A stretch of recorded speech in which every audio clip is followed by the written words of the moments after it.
Roast आया अभी roast, ये रोस्ट कैसे चर्चा में आ रहा है? रोस्ट की राइटिंग कैसे होती है वो? भाई देखो, रोस्ट की राइटिंग ये है कि क्योंकि कॉमेडियंस हैं तो रोस्ट जोक्स लिखने का एक फॉर्मेट होता है। क्या फॉर्मेट होता है भाई? वो कुछ बेसिक फॉर्मेट है कि अगर आप बहुत सारे रोस्ट देखे हुए हैं आपने, आप सबसे बढ़िया रोस्ट है जस्टिन बीबर का रोस्ट है। आप लोग देखो, मजा आ जाएगा आपको जस्टिन बीबर को। उसमें भाई स्नूप डॉग है, उसमें शैक ओनिल जो बास्केटबॉल वाला है, हाँ पुराना है, लेकिन वो मतलब प्योर फॉर्म ऑफ रोस्ट है कि बढ़िया। और रोस्टिंग का ये नहीं होता कि बेइज्जती कर दी सामने वाले की, क्योंकि रोस्टिंग ऐसे बेइज्जती तो आपको पता है कि लौंडे बैठ के करते ही हैं। हाँ। और गंदी बातें भी करना है तो चार लौंडों से ज्यादा गंदी बात बैक बेंचर के अलावा कौन ही कर सकता है दुनिया में। और हम लोग जो बातें, मतलब मैं तो बॉयज स्कूल में पढ़ा हुआ हूँ और ऊपर से भोपाल में, तो भोपाल के बॉयज स्कूल में और फिर इंजीनियरिंग कॉलेज, उसमें भी हैं जो गांव खेड़े के लड़के आते हैं, तो वो जैसी गंदी बातें करते हैं या इंटरनेट के हिसाब से डार्क कॉमेडी करते हैं, वो तो अपन सोच भी नहीं सकते। और हमको पता है कि क्या बातें होती हैं, तो वो नहीं होती रोस्ट कॉमेडी, वो नहीं है। और जो इंटरनेट पे भी आने के बाद वो जो लोग रैंट करके रोस्ट करते हैं, वो अलग टाइप ऑफ फॉर्मेट है और वो भी अच्छा है। मैं नहीं बोल रहा कि वो नहीं, जैसे लक्ष्य चौधरी भाई करते हैं, मेरे को बढ़िया लगते हैं कि वो अपने साइड अपना रैंट कर देते हैं किसी भी आदमी के बारे में, वो अलग, वो रोस्ट नहीं है। उसको रोस्ट बोलने लगे हैं लोग बाग इंटरनेट पे, क्योंकि वो एक फॉर्मेट चल गया। But actually roast comedy is very like, और जनरली जो रोस्ट होता है वो किसी फेमस आदमी का, बड़े आदमी का होता है, और वो रोस्ट इज ऑलवेज सेलिब्रेटरी कि आप इतने बड़े वैसे ही हो चुके। जैसे अब टॉम ब्रेडी का रोस्ट हुआ, अब टॉम ब्रेडी अभी रिसेंटली वो वहां पे टॉम ब्रेडी मतलब मान लो विराट कोहली लेवल का आदमी है, कि वो NFL का बाप है, तो उसका रोस्ट हुआ कि अब आप इतने बड़े हो कि आप पे हम कुछ भी बोलेंगे फिर भी आपकी शान में कोई कमी नहीं होगी। और इट्स ऑलवेज की बोस्टिंग द पर्सन।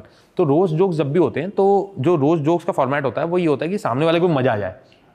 और जितने भी दुनिया के रोस्ट होते हैं बाहर जनरली, और इंक्लूडिंग AIB नॉकआउट, उसमें सब लोगों को पता रहता है पहले से क्या जोक्स होने वाले हैं। सारे लोगों को पता रहता है। अच्छा। और ऑडियंस में भी जो बैठे रहते, कभी बार होता है ना कि ऑडियंस में किसी को देख के जोक मार दिया, वो ऑडियंस वाले से पूछ लेते हैं एक दिन पहले कि आप पे ये जोक करेंगे हम, सही है आपके लिए, तो वो सारा अप्रूव होके फिर स्टेज पे एज अ प्ले जैसे परफॉर्म करते हैं। आशीष भाई वाले एपिसोड नहीं, उसमें नहीं थे, उसमें क्योंकि वो वहाँ के उन्हीं बेसिक्स फॉलो हुए। वो क्योंकि हम लोगों ने दोस्ती यारी में किया था, तो उस टाइम पे पता नहीं था हम लोगों को कि क्या होता, कितना रोस्ट कितना हैवी चला जाएगा, क्या चला जाएगा। भाई यार वो हमने बहुत मिस करा यार, वो जो चीजें ट्रिम हो गई थी समय भाई की, वो नहीं होनी चाहिए। ट्रिम नहीं होती तो मिस नहीं करता। तन्मय भट्ट भाई के साथ आपको बहुत ट्रोल भी किया जाता है, वो भी करा जाता है, तो आप उसको कैसे लेते हो? मैं बिल्कुल सपोर्टिंग वे में लेता हूँ। अगर किसी इंसान ने आपको सपोर्ट किया है, किसी इंसान ने आपको काम दिया हुआ है, तो उसके बारे में आपके कितने भी जोक्स बनते रहे, मैं जिंदगी भर I would like to be known as the guy जिसको जाकिर भाई ने मदद करी है, जिसको तन्मय भाई ने मदद की। I don't have any problem, क्योंकि उनने मेरे को जेन्युइनली सपोर्ट किया, काम दिया है। और मैं इंटरनेट के लोग क्या बोल रहे हैं, मजाक कर रहे हैं, उससे भाई अगर आपके भी बहुत सारे भाई होंगे, बड़े भाई होंगे, सपोर्ट होंगे, मेंटर होंगे, तो आप अगर आपका काम चल जाए और आप अजी उस बात से बुरा मानने लगो कि अरे ये मेरे को उनसे क्यों एसोसिएट, शैडो में हो गया तो, और मेरे को भाई अगर मेरा उतना ही टैलेंट होगा कि मैं उनकी शैडो में ही रह जाऊंगा जिंदगी भर, तो मेरा उतना ही था। और अगर मेरे में अच्छा टैलेंट होगा तो मैं उनकी शैडो से भी निकल जाऊंगा। सेम चीज समय भाई के लिए बोली जाती है। हाँ, कि तन्मय भाई ने सपोर्ट कराया, समय तन्मय भाई के साथ स्ट्रीम करता था, फिर समय का निकल गया काम, समय का चल गया। तो ऐसे ही है कि आपको इंटरनेट पे तो लोगों को भक्ति करनी है ना रोज, तो वो तो बोलते रहते हैं। मैं अपने भाइयों को कभी भी ऐसा नहीं सोच सकता कि मेरे को कभी वो कमेंट बुरा नहीं लग सकता, क्योंकि वो जाकिर भाई, तन्मय भाई genuinely have supported me a lot. और मैं उस तरीके का आदमी हूँ कि मेरे को अगर किसी ने मदद करी है तो मैं नाम बोलूंगा उसका, चाहे कितने भी ट्रोल हो। मैं हर इंटरव्यू में जब भी मैं जाता हूँ तो वो शुरू में जाकिर भाई के नाम पूछते हैं, तन्मय भाई के पूछता हूँ, मैं कभी इरिटेट नहीं होता। मैं हमेशा ये बताता हूँ कि बहुत सपोर्ट किया उन्होंने। अच्छा भैया, आप कैमरा बता रहे थे कि आप डायलॉग राइटिंग भी कर रहे हैं मूवीज के लिए। हाँ भाई, तो ये सिलसिला कैसे पहले तो मुद्दा ये कि मैं जब बॉम्बे आया तो मेरे को मैं जब मुंबई आया तो मेरे को राइटिंग का बहुत शौक है जनरली। और मुझे लगता है कि जो हाई मुझे स्टैंड अप देता है कि आपका जो मस्ती यारी स्टेज पे, शूशाबाजी, लाइटिंग, लोग, एक स्थिरता जीवन में ज़रूरी होती है, जो मुझे बड़ी पसंद है। और मुझे लिटरेचर पढ़ने का, कहानियाँ सुनने का, पिक्चरें देखने का बहुत शौक था। तो मैं I always wanted to get into it, I always wanted to, जैसे मैंने एक वेब सीरीज़ भी जब लिखी तो मेरे को वो प्रोसेस में बहुत मज़ा आया कि कैसे कैरेक्टर्स बनते हैं, कैरेक्टर्स को डिफरेंट सिचुएशन में डालते हैं। तो वो एक तरीके का गेम है कि आपने 2 कैरेक्टर बनाए, इनको इस सिचुएशन में डाला, तो थोड़ी देर बाद आपको समझ आने लगता है कि अच्छा ये कैरेक्टर ये चीज़ करेगा ही नहीं कभी, कि आपको पता है कि आप फिर खेलने लगते हैं उनके साथ कि इनको प्यार करवाते हैं, फिर इनकी झगड़ा करवाते हैं, फिर इनको ये करते हैं, इनको ये सब, इसके घर पे अगर कोई दिक्कत होगी तो क्या कैसे बिहेव करेगा। तो वो फिक्शन लिखना अपने आप में एक मस्त प्रोसेस है। तो उसमें पैसे भी उतने ज़्यादा नहीं है, रिकॉग्निशन तो है ही नहीं, क्योंकि 2-2, 3-3 साल बाद प्रोजेक्ट आ रहा है, आपका नाम कहीं पीछे से रिटर्न बाय में आ रहा है। लेकिन वो जो जितने भी राइटर्स हैं, they always right for the beauty of the art, कि जो लिखने में जो मजा है ना वो जिसको आता है उसी को आता है। कुछ लोग 3-4 साल बाद जैसे प्रोजेक्ट आएगा या तो उसमें पेमेंट वगैरह डीले या मिलती नहीं, ऐसा हो जाता है? क्योंकि वो उसका प्रोसेस पूरा ऐसा है कि 10% आप साइन करोगे पिक्चर। ये उन प्रोजेक्ट्स की बता रहा हूँ जो ग्रीन लिट हो चुके हैं। कुछ प्रोजेक्ट्स होते हैं जो ग्रीन लिट हो चुके हैं कि स्टूडियो को आइडिया पसंद आ चुका है, ये स्टूडियो को पिक्चर बन रही है, पिक्चर बन रही है ये वाली, इतना तो है। तो उसमें ऐसा प्रोमेंट होता है कि अगर आप चलते प्रोजेक्ट में आपको लिया गया है अगर, तो उसका ऐसा होता है कि आप साइनिंग पे 10%, फिर आप जब लिखना चालू करोगे तो कुछ पैसे मिलते हैं, फिर फर्स्ट ड्राफ्ट लिखते हो तो कुछ पैसे मिलते हैं, फिर सेकंड ड्राफ्ट, जब फाइनल ड्राफ्ट स्टूडियो पसंद आता है कि ये फाइनल ड्राफ्ट है पिक्चर का, तब पैसे मिलते हैं।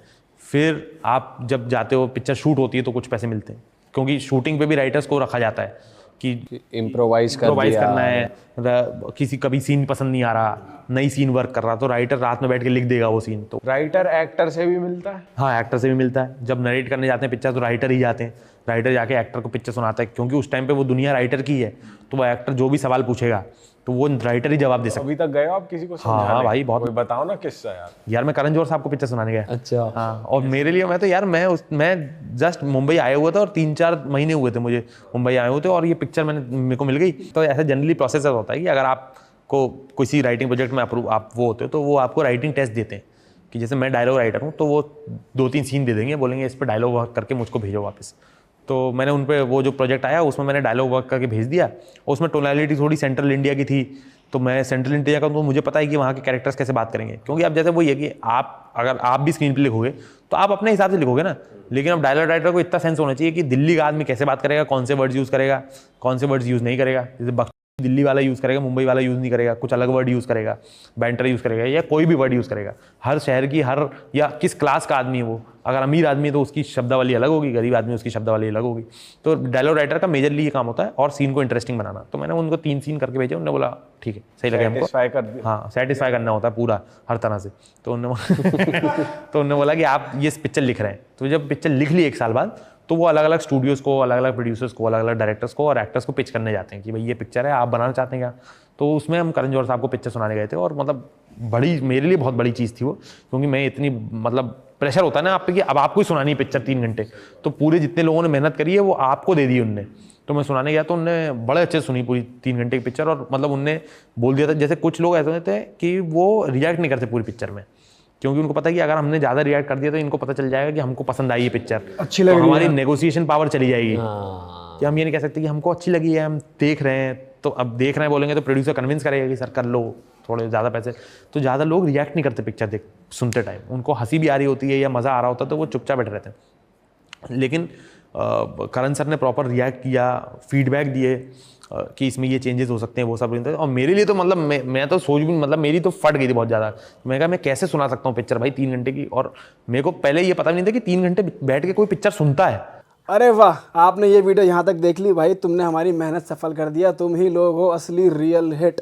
और अगर आपको बहुत मजा आ रहा है ऐसी क्लिप्स में, ऐसी वीडियोस में, तो फटाफट जाइए प्लेलिस्ट पे, बिंज वॉच कीजिए, सारी वीडियोस देख डालो और मौज काटो। दैट इज इट। हम मिलेंगे नए पॉडकास्ट में, नई क्लिप में। Till then bye bye, see you, take care, do subscribe.